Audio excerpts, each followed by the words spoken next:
A ver, hay historias que todos creemos que ya no sabemos de memoria. Esas que nos contaron en la primaria, las que vemos en los murales, vaya, las que sentimos que llevamos en la sangre. Pero ¿saben qué? Detrás de esa historia oficial, casi siempre se esconde una saga mucho más profunda, mucho más épica y, la verdad, casi olvidada. Pues hoy vamos a desenterrar justo una de esas, la verdadera y alucinante historia de cómo nació una de las ciudades más gigantes del mundo. Olvidémonos por un momento del tráfico, de los edificios, del ritmo frenético de la Ciudad de México. Imaginen, un tiempo de mitos, de dioses que hablaban directamente y de un pueblo entero que caminó por siglos, guiado nomás por una promesa divina. Porque la fundación de México Tenochtitlan no fue un simple «aquí nos quedamos». No, no, no. Fue el final de una de las peregrinaciones más increíbles en la historia de la humanidad.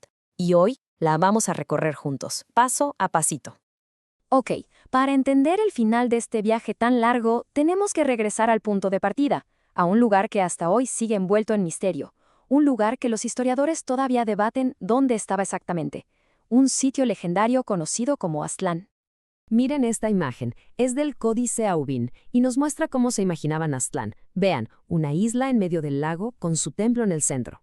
Este era el hogar de 7 tribus nahuatlacas, y su nombre, Aztlán, significa lugar de la blancura, o como se traduce casi siempre, lugar de las garzas. Se ve como un paraíso, ¿no?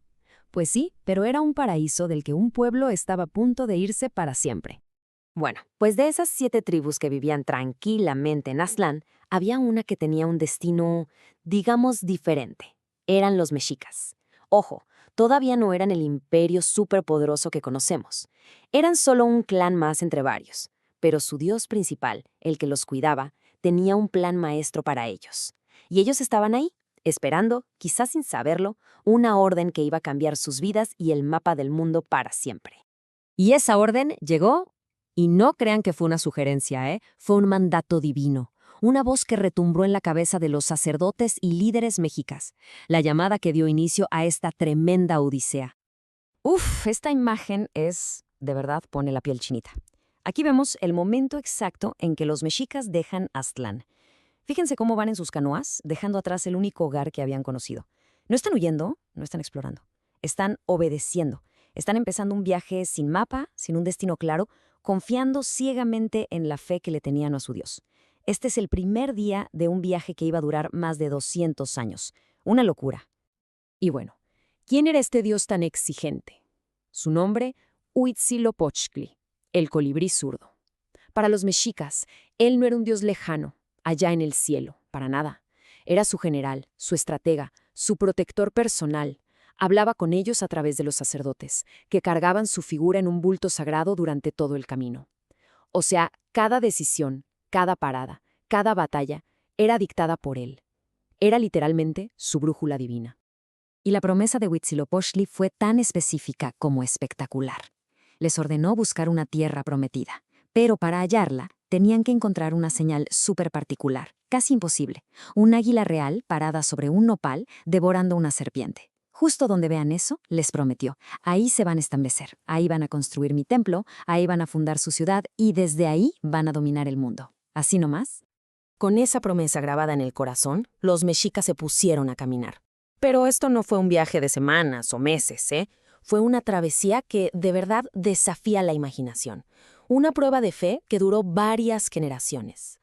Más de 200 años. A ver, detengámonos a pensar qué significa eso. Gente que nació, vivió y murió durante el viaje, sin llegar a ver nunca la tierra prometida. Abuelos contándole a sus nietos la historia de cómo salieron de Aztlán, y esos nietos se convertían en abuelos y seguían contando la misma historia, manteniendo viva la promesa. Es una muestra de perseverancia que hoy en día nos cuesta hasta imaginar. Y lo más increíble es que tenemos un registro de esta jornada. Esto que ven es la tira de la peregrinación. Es básicamente como una novela gráfica del siglo XVI. Es genial. Las huellitas de los pies marcan la ruta que siguieron y los dibujitos a los lados nos cuentan los años que pasaron en cada lugar. Cada cuadrito es una parada, un evento, un capítulo de su larguísima historia. Y el viaje no fue una línea recta, ni de chiste. Se detenían por años, a veces décadas en ciertos lugares. Aquí vemos cómo estuvieron en sitios como Coatepec, la montaña de la serpiente, un lugar súper mítico, y en Tolán, la legendaria capital tolteca. O sea, no solo caminaban, absorbían cultura de otros pueblos, aprendían cosas nuevas, y claro, también se daban sus buenos agarrones para sobrevivir. Y el camino pues fue brutal. Se enfrentaron a otras tribus que, lógicamente, no los querían en sus tierras, pasaron hambres, sequías, enfermedades, hasta tuvieron pleitos entre ellos. En un punto, Huitzilopochtli ordenó que se separara un grupo que lideraba su propia hermana. Fue una prueba constante, como si el viaje mismo los estuviera forjando, convirtiéndolos en ese pueblo resistente y temible que estaba destinado a fundar un imperio. A ver, hagamos una pausa rápida. Esto no es solo una leyenda antigua. Es la historia de nuestra tenacidad, de nuestra fe, de nuestra identidad. Es una parte clave de lo que significa ser de México. Y la neta es que muchas de las nuevas generaciones no la conocen a fondo. Si creen que esta historia vale la pena, si les está latiendo, por favor, denle me gusta a este repaso y compártanlo con su familia, con sus amigos. Ayudemos a que estas historias tan nuestras no se pierdan en el tiempo. Después de 2 siglos de caminar, de pelear y de esperar, los mexicas por fin llegaron a su destino. El clímax en esta búsqueda estaba a punto de ocurrir y en el lugar más inesperado de todos. Imagínense la escena. Llegan agotados al Valle de México, una zona súper fértil pero que ya estaba llenísima de gente. Los pueblos poderosos de la época los veían como unos bárbaros, como unos arrimados, y los mandaron a la peor zona del lago. Un área pantanosa, llena de víboras e insectos, en unos islotes lodosos. La decepción debió ser tremenda. ¿Neta? ¿200 años de viaje para acabar en un pantano? Y justo ahí, en medio de la desolación, por ahí del año 1325 según la tradición, los sacerdotes vieron lo imposible. En un islote, en medio del lodo, había un nopal. Y sobre ese nopal, con sus alas majestuosamente extendidas, estaba un águila real, y en su pico se retorcía una serpiente. Era la señal. La profecía, después de tantos y tantos años, se estaba cumpliendo justo frente a sus ojos. En ese momento, todo el sufrimiento, todas las dudas, los 200 años de peregrinación, todo cobró sentido. No era un pantano inmundo, era su tierra prometida. No era el final de su camino, era el comienzo de su gloria. El llanto de alegría y de agradecimiento debió haber resonado en todo el lago. Por fin, habían llegado a casa. Pero encontrar la señal no fue el final de la historia, fue el inicio del siguiente capítulo. El capítulo de cómo un pueblo de peregrinos se convirtió en el centro de uno de los imperios más poderosos de toda América. Y lo que hicieron después demuestra su genialidad. Sobre ese islote pantanoso hicieron lo imposible. Primero, fundaron su ciudad, México Tenochtitlán, que significa el lugar del tunal sobre la piedra. Segundo, con una ingeniería increíble, usando chinampas, calzadas y acueductos, transformaron ese pantano en una metrópolis flotante. Y tercero, desde esa base, en menos de 200 años, construyeron un imperio que iba de costa a costa. Y aquí es donde vemos la conexión más poderosa de todas. A la izquierda, la señal tal como la pintaron en los códices. A la derecha, el corazón del México de hoy. La leyenda no se murió, no se quedó en los libros, se transformó.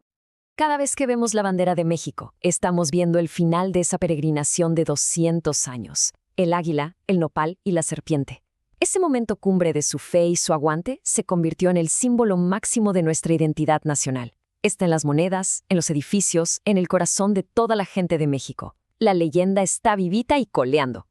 Y esta es solo una de las miles de historias fascinantes que forman nuestro pasado. Hay muchísimas más que merecen ser contadas, que necesitan ser redescubiertas. Si quieren seguir explorando las raíces de México, si no quieren que estas narrativas se pierdan, suscríbanse al canal ahora mismo y, muy importante, píquenle a la campanita para que les llegue la notificación cada vez que saquemos un nuevo capítulo de nuestra historia. Así que, la próxima vez que caminen por el Zócalo de la Ciudad de México, recuerden que no están pisando simple concreto. Están sobre el islote sagrado donde un águila le mostró a un pueblo cansado el final de su viaje y el comienzo de su imperio. La historia está literalmente bajo nuestros pies. Dejen en los comentarios qué otra leyenda, qué otro personaje o qué otro momento de la historia de México les gustaría que exploráramos.